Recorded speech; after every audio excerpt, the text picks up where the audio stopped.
Hello friends, welcome to my channel. మీకు కనుక ఈ వీడియో నచ్చినట్లయితే తప్పకుండా లైక్ చేయండి.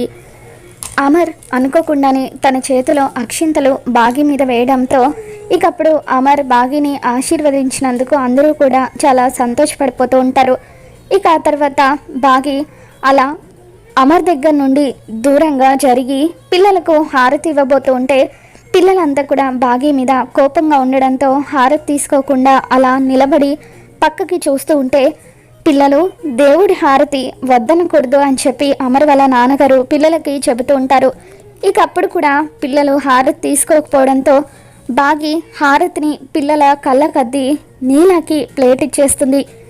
ఇక ఆ తర్వాత మంగళ ఇల్లంతా కూడా చూస్తూ అబ్బా మీ ఇల్లు ఎంత బాగుందో అని చెప్పి వసే బాగి నిజంగా ఇంత పెద్ద ఇంటికి నువ్వు కోడలువైనందుకు నువ్వు ఎంత అదృష్టవంతురాలు అని చెప్పి అంటూ ఉంటే ఇకప్పుడు బాగి భయంగా అమర్ వైపు చూస్తూ ఉంటుంది.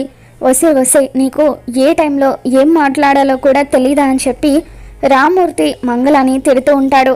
ఇకప్పుడు అమర్ వాళ్ళ నాన్నగారు ఇప్పుడు తను మాట్లాడిన దాంట్లో తప్పే ఉందిలేండి, ఎవరు అవునన్నా కాదన్నా రేపటి నుండి ఈ ఇంటిని చూసుకోవాల్సింది మిస్సమ్మే కదా అని చెప్పి రాథోడ్ మిస్సమ్మ లగేజ్ తీసుకువచ్చి అమర్ గదిలో పెట్టు అని చెప్పి అంటూ ఉంటాడు. ఇకప్పుడు అమర్ నాన్న అని చెప్పి అరుస్తూ ఉంటాడు. నేను తప్పుగా ఏం మాట్లాడానురా, భార్యాభర్తలు ఇద్దరు ఒక గదిలోనే కదా ఉండాల్సిందని చెప్పి అమర్ వాళ్ళ నాన్నగారు అంటూ ఉంటారు. ఇకప్పుడు బాగి అంకుల్ ఇంట్లోనే ఉండాలని ఏముంది, బయట కూడా ఉండొచ్చు కదా, అంటే ఇంట్లో వేడిగా ఉంటుంది, సమ్మర్ కదా, అదే బయట అయితే గాలి బాగా వస్తుంది, పైగా పారిపోవటానికి కూడా కన్వీనియంట్గా ఉంటుంది అని చెప్పి బాగి మనసులో అనుకుంటుంది. లేదమ్మా, ఈ రోజు నుండి మీరిద్దరూ ఒక్క గదిలోనే ఉండాలి అని చెప్పి నా మాటను ఎవరు కాదనడానికి వీల్లేదు అని చెప్పి అమర్ వాళ్ళ నాన్నగారు అంటూ ఉంటారు. అమర్ కోపంగా తన గదిలోకి వెళ్ళిపోతూ ఉంటాడు. ఇక అమర్ వాళ్ళ నాన్నగారు అలా బాగిని అమర్ని ఒకే గదిలో ఉండమని చెప్పడంతో ఆరు అసూయ పడుతూ ఉంటుంది. ఇకప్పుడు గుప్తా బాలిక నువ్వు ఈ విషయం గురించి తర్వాత శోకించవచ్చు, ఇప్పుడు జరగబోయే నాటకాన్ని వీక్షించు అని చెప్పి అంటూ ఉంటాడు. ఏంటమ్మా నువ్వు ఇంకా ఇక్కడే నిలబడ్డావు, వెళ్ళి ఫ్రెష్ అవ్వు అని చెప్పి అమర్ వాళ్ళ నాన్నగారు బాగిని లోపలికి వెళ్ళమని అంటూ ఉంటే ఇక అప్పుడు బాగి అంకుల్ ప్రస్తుతానికి నేను నా రూమ్లోనే ఉంటాను, అక్కడైతేనే నాకు కంఫర్ట్గా ఉంటుంది అని చెప్పి అంటూ ఉంటే అలా కుదరదమ్మా, నువ్వు అమర్ గదిలోనే ఉండాలి అని చెప్పి అమర్ వాళ్ళ నాన్నగారు అంటూ ఉంటారు. ఇక ఇంతలో మనోహరి తన సూట్ కేసు తీసుకొని గదిలో నుండి బయటకు వచ్చి బాయ్ అమర్, ఆంటీ అంకుల్ మీ ఆరోగ్యం జాగ్రత్త, నేను వెళ్ళిపోతున్నాను అని చెప్పి గడప దాటి వెళ్ళబోతూ ఇదేంటి ఎవరు కూడా నన్ను ఉండమనడం లేదు అని చెప్పి మనోహరి మనసులోనే అనుకుంటూ ఉంటుంది. ఇక ఇదంతా చూస్తున్న మంగళ ఏమో మనోహరి ఒకరిని బాధ పెట్టే రకమే కానీ ఇలా బాధపడే రకం కాదే, సూట్ కేసు పట్టుకొని వచ్చిందంటే మళ్ళీ ఏం నాటకం మొదలుపెట్టిందో ఏంటో అని చెప్పి మంగళ అనుకుంటూ ఉంటుంది. ఇక అలా మనోహరి బయటికి వెళ్ళబోతూ ఉంటే అప్పుడు అమర్ ఆగు మనోహరి అని చెప్పి అంటూ ఉంటాడు.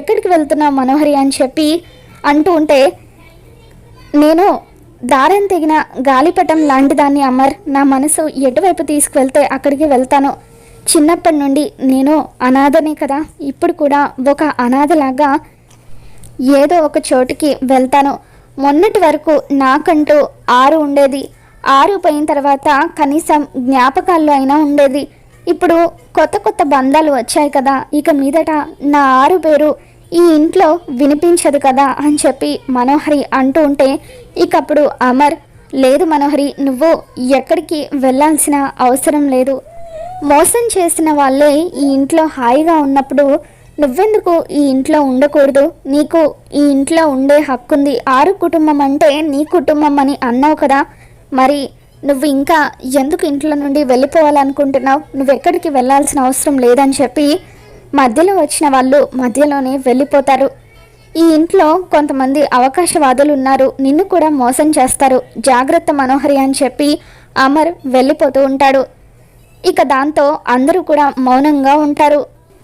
నేను వెళ్ళిపోదామంటే అమర్ నన్ను వెళ్ళనివ్వట్లేదు అని చెప్పి మనోహరి అంటూ ఉంటే ఇకప్పుడు కరుణ, ఎందుకు అంతలా చింపుకుంటున్నావు? ఉండమనింది ఆయన ఒక్కరే కదా, నీకు వెళ్ళిపోవాలని ఉంటే ఇప్పుడే వెళ్ళిపోవచ్చు అని చెప్పి కరుణ మనోహరితో అంటూ ఉంటే మనోహరి కరుణ వైపు కోపంగా చూస్తూ ఉంటుంది. ఇక ఆ తర్వాత బాగి కరుణతో, చూసావని ఆయన ఇండైరెక్ట్గా నన్ను ఎలా మాట్లాడుతున్నారు అని చెప్పి అంటూ ఉంటే నీకేమైనా దిమాగ్ ఖరాబ్ అయిందా? ఇండైరెక్ట్గా ఎక్కడన్నారు, డైరెక్ట్గానే అన్ని మాటలు అంటుంటే అని చెప్పి అంటూ ఉంటుంది. ఇక ఆ తర్వాత సరే అండి మేమిక వెళ్ళొస్తామని చెప్పి రామ్మూర్తి వాళ్ళు అక్కడి నుండి వెళ్ళిపోతారు. కరుణ కూడా నేను కూడా వస్తాను అని చెప్పి అక్కడి నుండి వెళ్ళిపోతుంది. అందరూ అక్కడి నుండి వెళ్ళిపోయాక మిస్సమ్మ, నువ్వు ఇంకా ఇక్కడే నిలబడ్డావేంటి, వెళ్ళి త్వరగా ఫ్రెష్ అయ్యరా అని చెప్పి అమర్ వాళ్ళ నాన్నగారు తనని గదిలోకి వెళ్ళమని చెప్పి అంటూ ఉంటే నేను ఒకసారి పిల్లలతో మాట్లాడి వస్తానండి అని చెప్పి బాగి పిల్లల దగ్గరికి వెళ్తుంది. ఇక మనోహరి ఆడిన నాటకం అంతా చూసిన ఆరు గుప్తాతో, చూసారా గుప్తా గారు, లోపల అంత విషయాన్ని పెట్టుకొని పైకి మాత్రం ఎంత తీయగా మాటలు చెబుతుందో అని చెప్పి అంటూ ఉంటుంది. మరోవైపు మనోహరి నీల ఇద్దరు కూడా గదిలో మాట్లాడుకుంటూ ఉంటారు. మొత్తానికి అమరయ్య గారు మిమ్మల్ని ఇంట్లో ఉండమన్నారు అని చెప్పి నీల అంటూ ఉంటే ఇకప్పుడు మనోహరి, అవునే, అమర్కి నా మీద ఉన్న అభిప్రాయం ఏమాత్రం తగ్గలేదని ఈరోజు నాకు అర్థమైంది. ఇకపై ఆ మిస్సమ్మను నేను కొట్టబోయే దెబ్బ ఎలా ఉంటుందో ఈ ఇంట్లో ఎవరు కూడా ఊహించలేరు. దాని అక్కని పైకి పంపించిన దాన్ని ఈ మిస్సమ్మని ఇంట్లో నుండి పంపించడం నాకు ఒక లెక్కన అని చెప్పి మనోహరి అంటూ ఉంటుంది. మరోవైపు బాగి పిల్లలతో మాట్లాడడం కోసం అని చెప్పి గదిలోకి వెళ్తుంది. ఇకప్పుడు పిల్లలంతా కూడా బాగితో మాట్లాడకుండా చాలా కోపంగా ఉంటారు. అక్క, ఇంట్లో అనవసరమైన వస్తువులు చాలా ఉన్నాయి, వాటిని విసిరి పారేద్దాం, మన గదిని సర్దుకుందాం, క్లీన్ చేసుకుందాం అని చెప్పి ఆకాష్ అమ్ముతో అంటూ ఉంటాడు. అవునరా, అలాగే గదంతా కూడా శుభ్రం చేసుకుందామని చెప్పి అమ్ము అంటూ ఉంటుంది. ఇక అలా పిల్లలు బాగి మాట్లాడడానికి ప్రయత్నిస్తూ ఉంటే తనను పట్టించుకోకుండా గదంతా కూడా సర్దుకుంటూ ఉంటారు. ప్లీజ్ పిల్లలు, దయచేసి నాకు ఒక్క అవకాశం ఇవ్వండి, ఏం జరిగిందో నన్ను మాట్లాడనివ్వండి అని చెప్పి బాగి అంటూ ఉంటే ఇంకా ఏం చెప్పి మమ్మల్ని మోసం చేయాలనుకుంటున్నావు, నువ్వు ముందు ముందు ఇంకేం చేయాలనుకుంటున్నావో, ఎందుకు ఇలా చేసావో అన్నీ కూడా మాకు తెలుసు అని చెప్పి పిల్లలు అంటూ ఉంటారు. పిల్లలు, అసలు మీకు ఎవరేం చెప్పారో అదంతా కూడా నాకు తెలీదు, దయచేసి నాకు మాట్లాడడానికి ఒక్క అవకాశం ఇవ్వండి ప్లీజ్ అని చెప్పి, అమ్మో కనీసం నువ్వైనా పెద్దదానివి అర్థం చేసుకో, నన్ను ఒకసారి మాట్లాడనివ్వు అని చెప్పి అంటూ ఉంటే ఏంటి డిస్టర్బెన్స్ అని చెప్పి, అసలు ఈ సౌండ్ ఎంత ఇరిటేటింగ్గా ఉందో అని చెప్పి అంటూ ఉంటే అప్పుడు ఆనంద్ వెళ్ళి పెద్దగా పాటలు పెడుతూ ఉంటాడు. ఇక ఆ పాటల సౌండ్కి బాగి చెవులు మూసుకుంటుంది.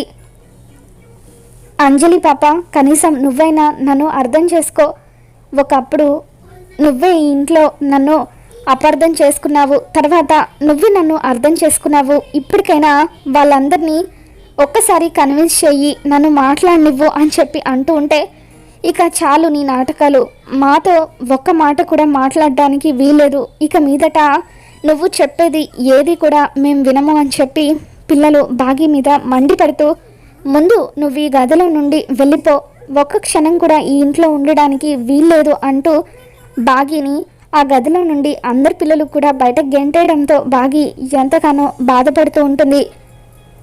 ఇక ఆ రోజు రాత్రి ఆరు గుప్తా ఇద్దరు కూడా గార్డెన్లో మాట్లాడుకుంటూ ఉంటారు.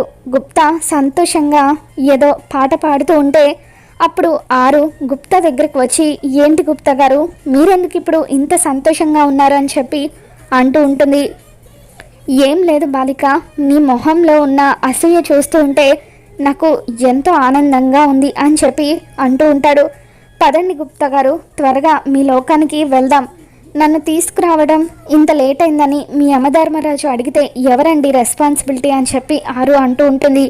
మా యమధర్మరాజుకి నేను చెప్పుకోగలను అని చెప్పి గుప్తా, అయినా ఇప్పుడు నా ఉంగరం నా దగ్గరే ఉంది కాబట్టి మనము ఎక్కడికి వెళ్ళడం లేదు, ఈరోజు ఆ బాలికకు నీ పతిదేవుడికి తొలి రాత్రి ఏర్పాటు చేశారు కదా అని చెప్పి అంటూ ఉంటే అప్పుడు మీరు నాకేం చెప్పట్లేదు, నేనేం వినడం లేదు, నాకు ఏమీ వినిపించడం లేదు గుప్తా గారు అని చెప్పి ఆరు చెవులు మూసుకుంటూ ఉంటుంది.